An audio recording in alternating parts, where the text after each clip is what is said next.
finding the contact, writing every email by hand. It's just a lot of work. I guess I just talk about outsourcing it a lot, partly because I run an agency and I just talk to everyone who wants to outsource it. Yeah, if you want to DIY, it doesn't cost anything. Just write the articles. Don't pay for links. Write good articles that actually do something for the audience. Get it published, get your link in there, link to your stat page. And then, yeah, that'll do it.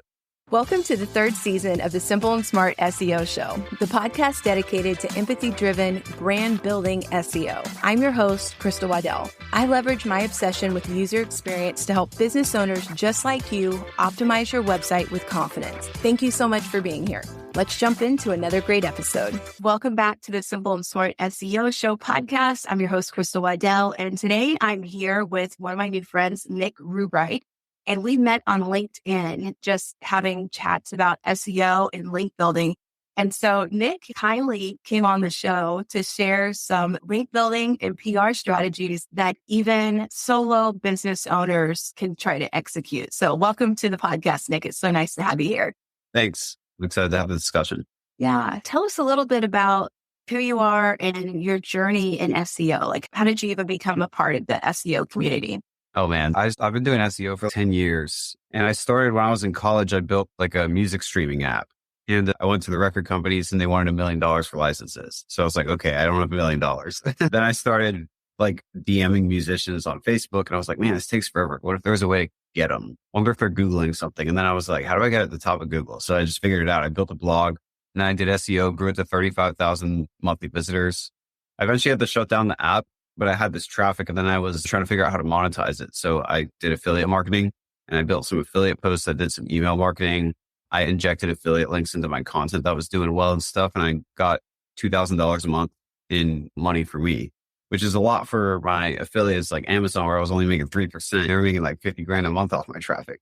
Yeah, at that point, I was driving for Uber to make money. And I went to my parents and I was like, could I sell this? And they're like, yeah. So I started doing freelancing and then, yeah, it snowballed into what is now my agency. And yeah, that's how I got going with SEO. What's interesting is I feel like I've heard your story on a different podcast. Really? Maybe I've been on other podcasts. So maybe. It's more familiar with the music app and then asking your parents about what you should do. And then what was the other? Oh, the Uber driving. Oh, yeah.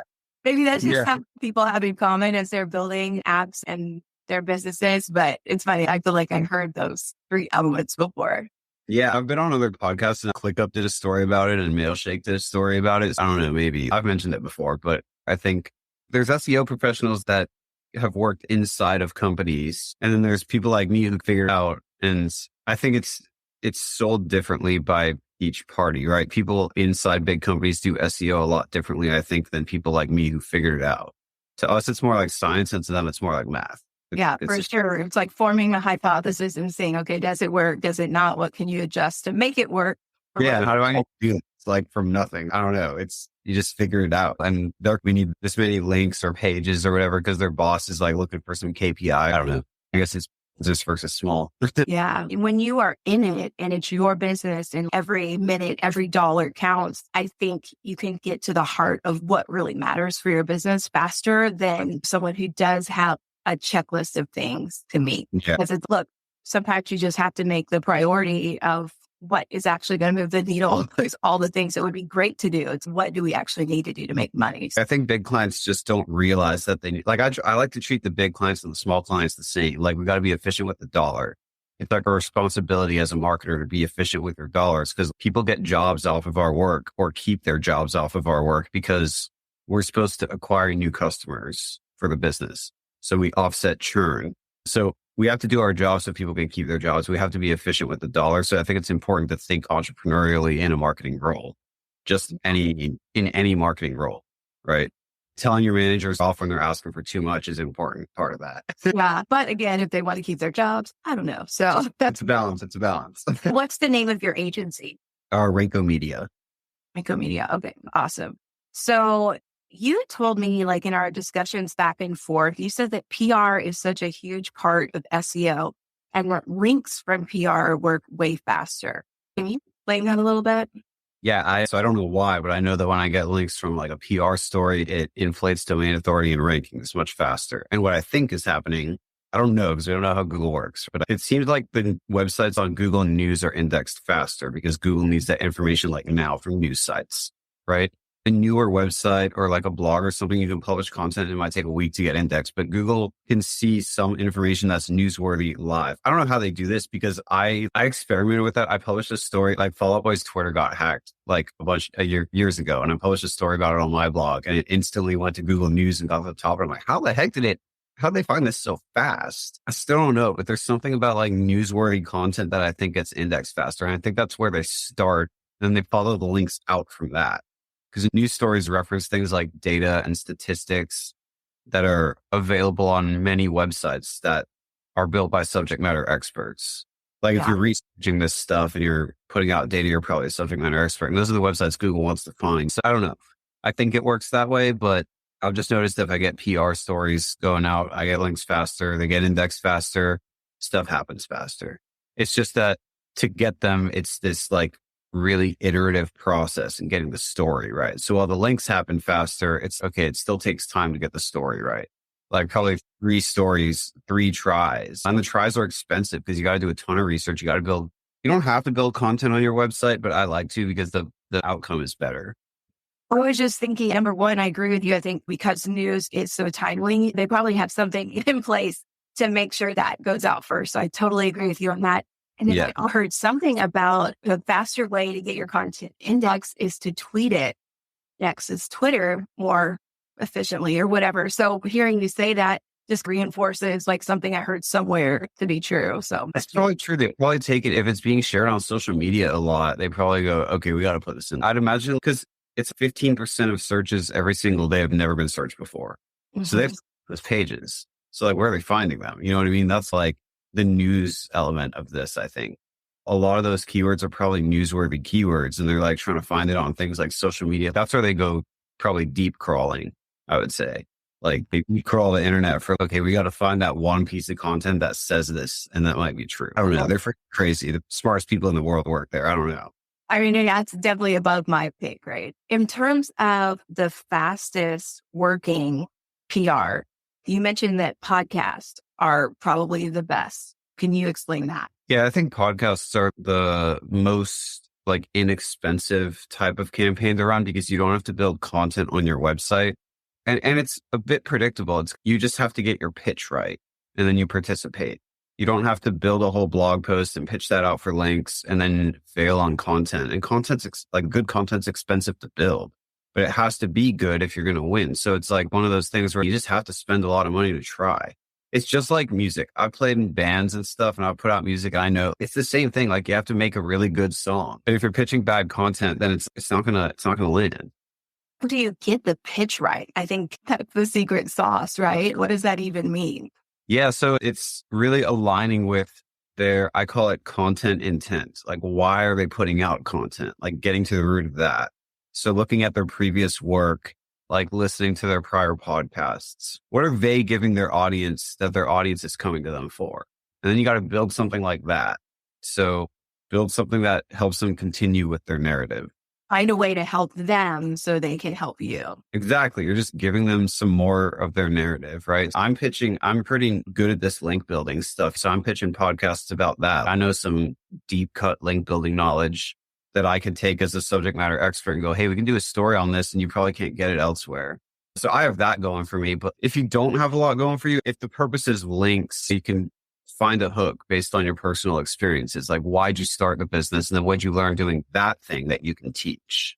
What can you teach? As far as content on the internet, people go for knowledge a lot, like knowledge or information.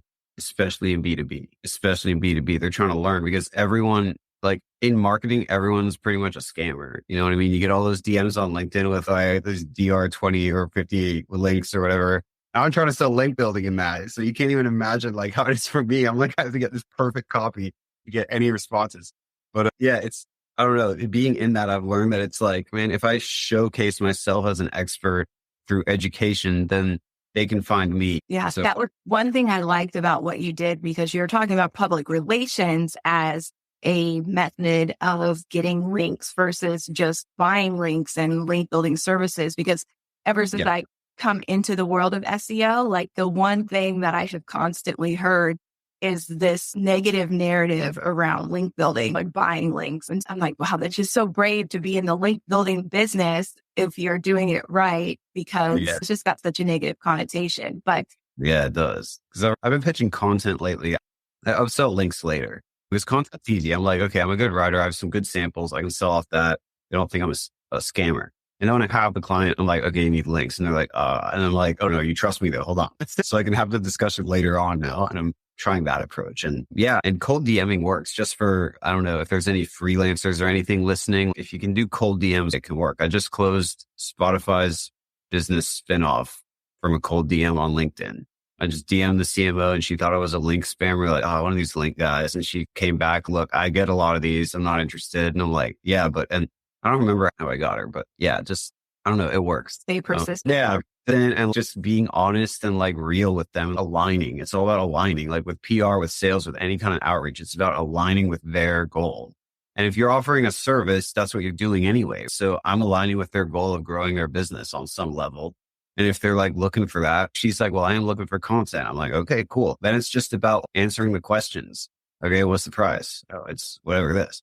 Why is it so much? Because I always get that. It's all this work.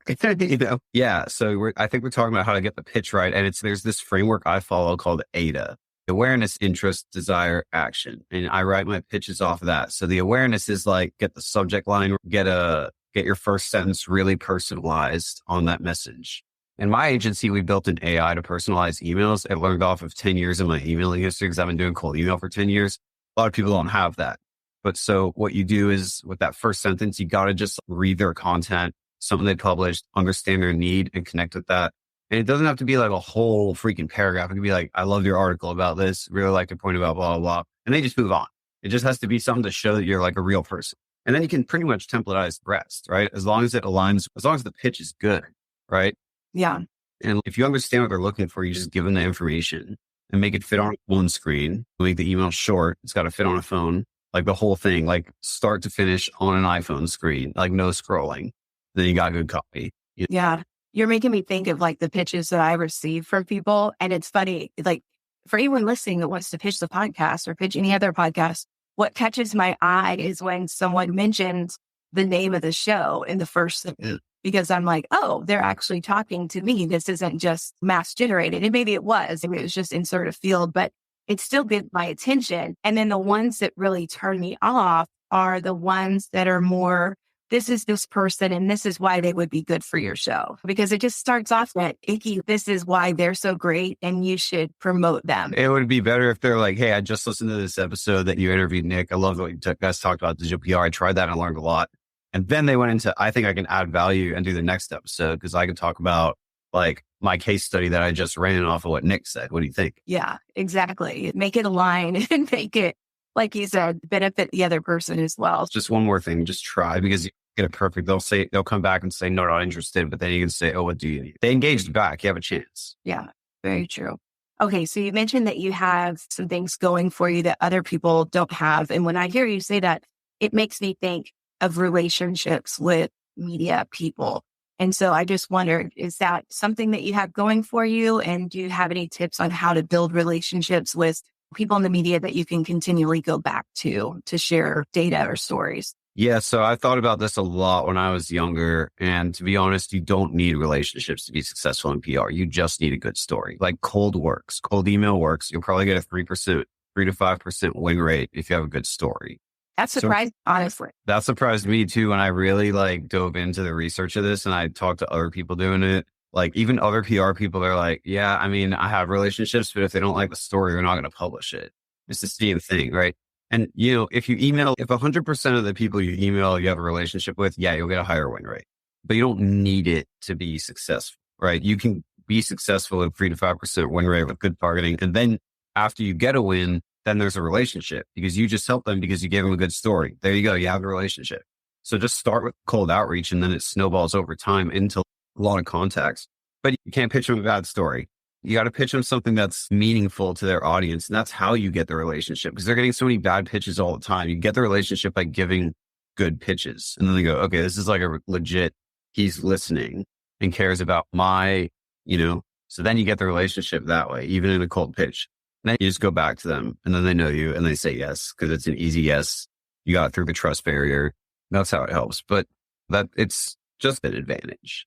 What about this? How important are affiliate links within what you're pitching to the people you're pitching to, like journalists? Because I've heard that a way for them to monetize your content is an incentive for them to pick up your story. So how important are, incentives like that?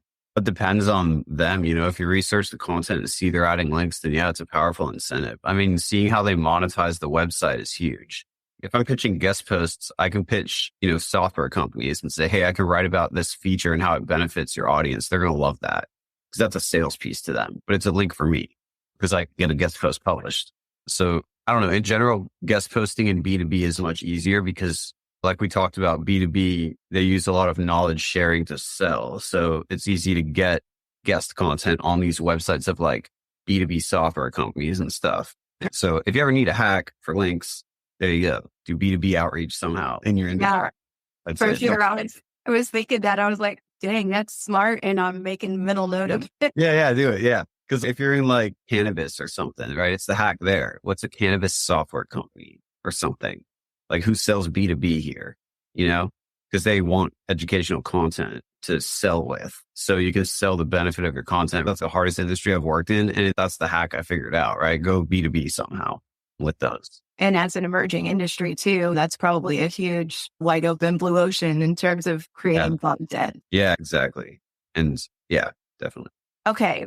So I also reached out because I was interested in learning how to create linkable assets for my website, collageandwood.com. And for those of you guys who don't know, I'm a maker. I sell and ship giant wooden letters all across the United States and sometimes the world. And I also help seniors celebrate the end of their athletic careers on senior night. So those are the two big things that my business does. Knowing that, do you have any ideas? Can you walk me through creating what might be valuable to journalists or just a linkable asset process that other people could follow as well? Yeah, you're in an easy industry being in senior citizens. Oh, it's not senior citizens. It's senior athletes, like high school and college. Oh, okay. Or I actually had to change some of my keywords to be like senior sports night instead of senior night because I did get some elderly related keywords. Okay. Yeah, I think a linkable asset to me is something you can pitch and use as bait. And the bait element is important. When journalists are writing, they're searching for data to make a point. And it took me a long time to prove out this concept because it takes a long time to get right. Like I had a lot of clients that would hire me and build the content. We get it up to page 2 or 3 and then they bail. So this is something you have to persist with before it's going to work. But it's very worth it because you get free links at the end. Because if you can rank for a keyword that has statistics, data, average, whatever in the keyword, then you can bait journalists for links because they're searching for that. You're at the top, they find your page and they reference data on the page and give you a link. I've gotten links from HubSpot, Neil Patel, Entrepreneur, no outreach with this strategy. So you go in Ahrefs or SEMrush, you put statistics, and then you can do like terms match, and then you can filter for whatever. So for you, carpentry statistics, maybe? No. What's good like high school? You had mentioned best gifts and maybe even by state or something like, I don't know. Yeah. Okay. Yeah. So you could do like by state, and that's cool because like the state thing, you can create a data map. Like, and maps do really well in TR for some reason. What's a data map? Yes. So we would find a by state keyword that people are searching for. So top Valentine's Day gifts by state, let's say, because they'll say it's timely. Let's say we're doing it around Valentine's Day or something. Then we would make a map and put pictures in each state of the top things. We'd rank the top 10 at the bottom of the article, like bottom 10, like what are the least popular throughout the country. So something like that. Okay. So you're saying that I would research what these top gifts were. Is that assuming that other people have written something about that? You do have to screen for if the data is actually available. So this would be like crazy insane one where maybe you do a survey. You're like, okay, when the survey, you ask, what's your state? And then at the end, you go, okay, what gift did you give for Valentine's Day or something? And then you just go through all the data and make a map. I call it the map and rank campaign. You map something and then you rank it by state. So you can pitch the map out as a main story to bigger PR, like, hey, we made a map of the top Valentine's Day gifts by state.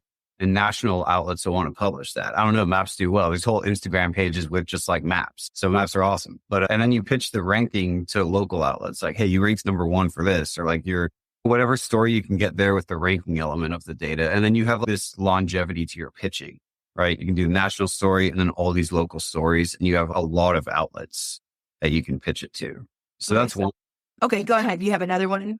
It's endless. Giving them to me, Ben. The only thing I was going to say is with that one, I know that surveys could be cost prohibitive for small business. So I'm just curious, like what an alternative to that would be. Because I love the idea. I get the concept and I get the national versus local and just the longevity piece of it. But it's actually getting the data piece that's prohibited, I think, for small businesses.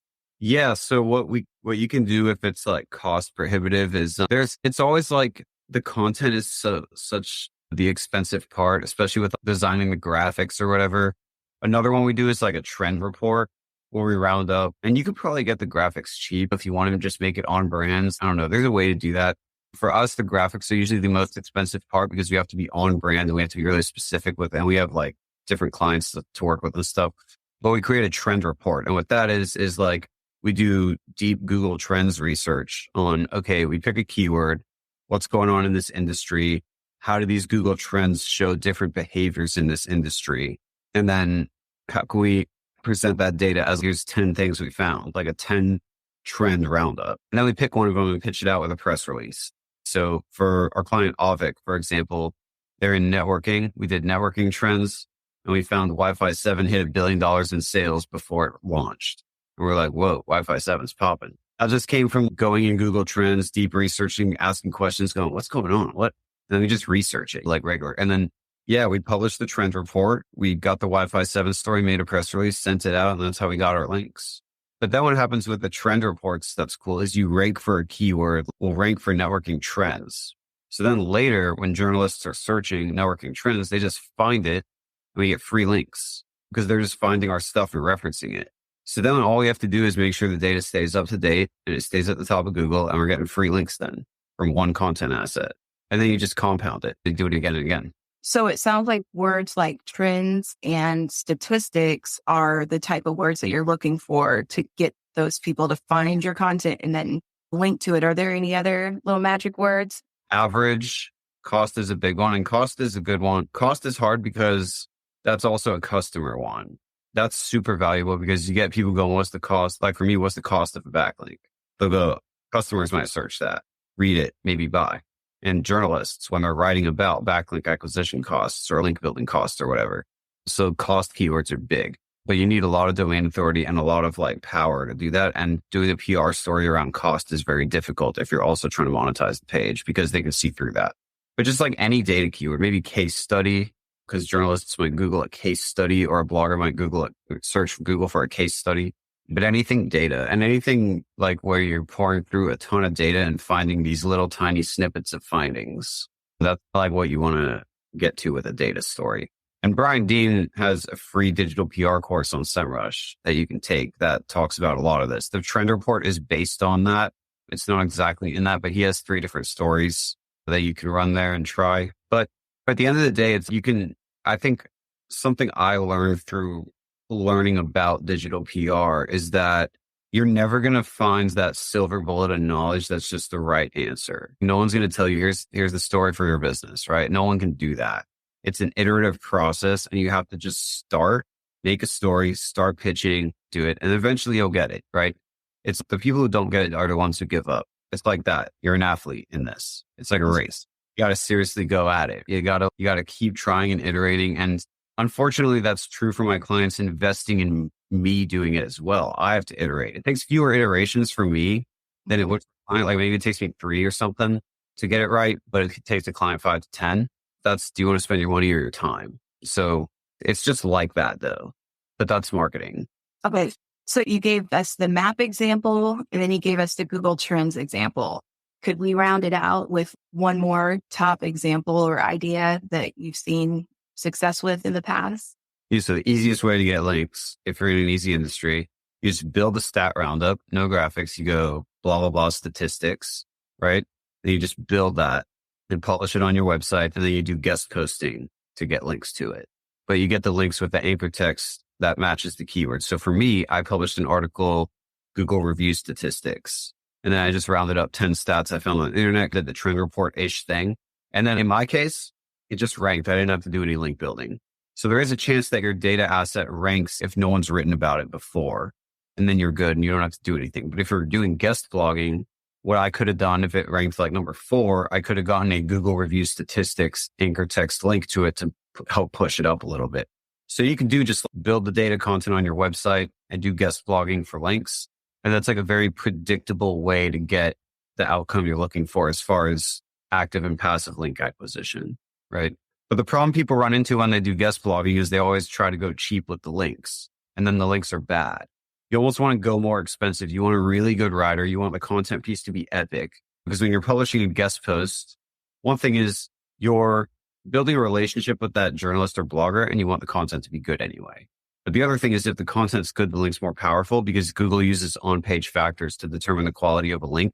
It's almost the investor mindset of I need a cheaper link cost kicks in, and that's counter to what you want. You almost want them to be more expensive because that's what makes them better. Like investing more in like the content of it or the outreach process or the story, because then the links are more powerful, right? Okay, so I'm confused on where are you spending the money in this situation? Oh, labor, software tools for analysis, just email software, outreach software tools, whatever. Writer. Then like the person who's writing, they're writing for other publications and then linking back to you. Is that what you're saying? Yeah. So if you're hiring a writer for this, I don't know, a lot of people want to hire for it because they hate doing it. It's such a painful, I got to send 20 emails and then talk to this. You know what I mean? It's a lot of work. And then finding the contact, writing every email by hand, it's just a lot of work. I guess I just talk about outsourcing it a lot, partly because I run an agency and I just talk to everyone who wants to outsource it. Yeah, if you want to DIY, it doesn't cost anything. Just write the articles. Don't pay for links. Write good articles that actually do something for the audience. Get it published, get your link in there, link to your stat page. And then, yeah, that'll do it. Yeah, I think for product sellers and small e-commerce brands that might use Shopify, that there's a challenge of writing without writing exactly for your product, to promote your product and to find ideas that the people who are buying from you would be interested in understanding their customer journey. And so do you have any ideas for ideating or just really being able to understand a customer's journey? I think it's like really understanding the problem that your product solves. For me, I find a lot of success, honestly, just talking to my customers. It sounds so basic, but like I got on a call with someone and I was trying to do my own SEO and I was like, man, I can't just rank for SEO. Like that's when I was starting my website. I'm like, that's insane. I got to find some other buyer intent keywords. So I just started asking people when I was doing interviews, like for clients and stuff, just like, yo, what did you search for? Because they didn't find me for search necessarily, but I would ask them, what did they search for? And he's, I don't know, like Houston SEO. And I'm like, I'm not in Houston. And that was interesting to me because I'm like, listen, okay, wait. So he's searching locally, but he didn't actually want a local person. So then what I did on my website is I built all these city pages for like link building. So I found the opportunity by talking to my customer. It wasn't through a tool. It was just, I talked to the customer and I'm like, wait, what? You're doing that? Holy crap. No, wait. I just built off of his behaviors.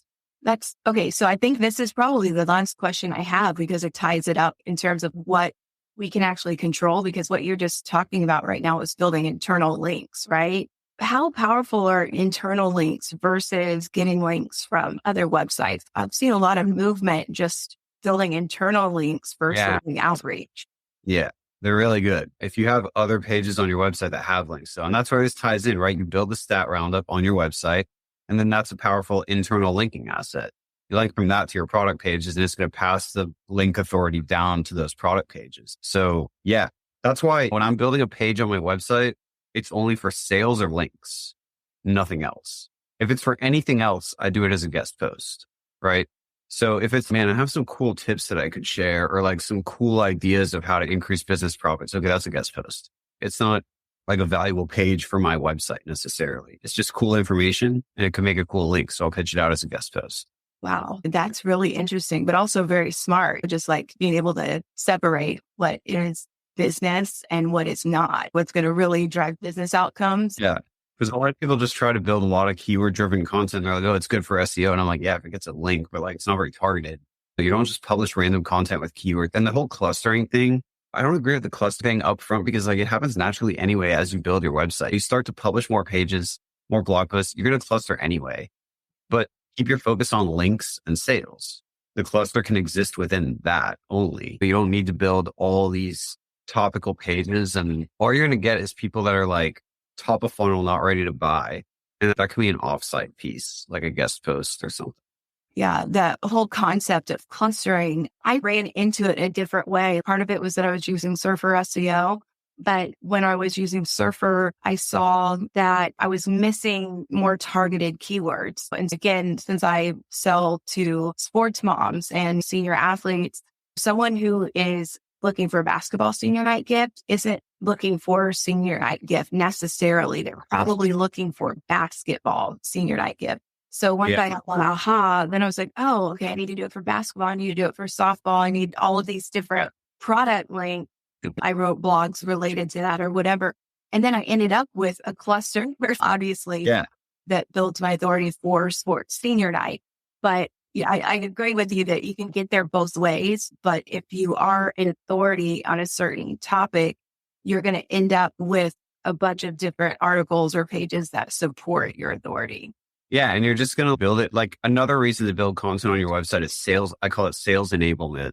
This is a term that's used in like marketing a lot, but a lot of entrepreneurs don't know about it, but it's like content that helps you sell. So like for me, that's like a blog post about exactly everything I do to do a guest posting campaign. So I'll talk about it and the client will go, what's that? On the call and ask some questions. Here, I'll send you an article. And then they read the whole thing and go, geez, this guy helps me close the deal. So that kind of content as well. And even better if it's off-site. Imagine if I sent that and it was on like Search Engine Journal or something. Then he'd be like, so that's what PR can do. And for your business, I think the reason I pitched the map thing is because you're selling like gifts and you have this element of the newsworthy part ties into what you sell. So people will read the story and be like, oh man, I want to get those. And then they'll lazy click to your website and buy it. The lazy click is what you want to look for there. But that ties to the product very well. And it's newsworthy at the same time. So you have the tie there. And really finding that's all in creative thinking. I don't know. There's no weird freaking direct scientific answer to it. It's just thinking through the dots and going, oh, whoa, oh yeah, they totally would click that. And then over time you get better at thinking that way, like the thinking through how the internet user behaves through things. If you think about it, we're just looking at a block in front of us with light shining at our face. Oh man, we're trying. So like just understanding that element of the user on the computer is okay. Yeah, you really ought to make this thing easy. Yeah. I think having these type of conversations and hearing someone have this type of conversation, it's like the catalyst for ideation. Like some people might not even know that this was a possibility. And I know the point of time where I didn't know that certain things were a possibility. And you've even reframed ideas for me. I just wrote down an idea as like, okay, because I need data that already exists. So I'm like, senior photographers are another big target for me because I sell senior photo props. So I'm like, I could figure out how many senior photographers there are in each state and do a roundup and that type of stuff. I don't know. But I just would not have had that idea if we wouldn't have had this conversation. Yeah, definitely. But I think after having the conversation, you realize how it's not this scientific, mathematical, like crazy. It's just like, it's art. Kind of like making music. And musicians are pretty good at making music because they've been doing it so long, but you can figure it out. You just have to start and then pull on a string. Yes, exactly. I love that. Pull on the string because I play guitar. I love that. Okay. If someone wants to connect with you, follow you, all that type of stuff, where can they locate you on the internet? If they want to talk to me about business, LinkedIn's probably the best place. And if they want to make a book a call on my website, raincomedia.com, they just scroll to the bottom, book a call. Yeah, that's pretty much it. Okay, awesome. Thank you for taking the time to speak with me today. The information you shared is just so helpful. We can take it and apply it to our individual businesses. So thank you so much.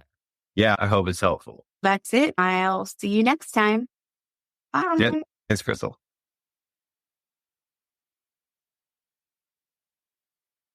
Hey guys, this is Crystal, one of your co-hosts from the Simple and Smart SEO Show podcast. If you're looking for a unique, handcrafted way to spruce up your home or office, then collagenwood.com is the perfect place for you. We are a small, woman-owned business that offers a range of beautiful wooden signs for your home or office. Our talented team of artists will work with you to create a sign that perfectly suits your needs. So why wait? Use promo code SIMPLE10 to save 10%. Visit collagenwood.com today. Save 10% with promo code SIMPLE10. That's collagenwood.com.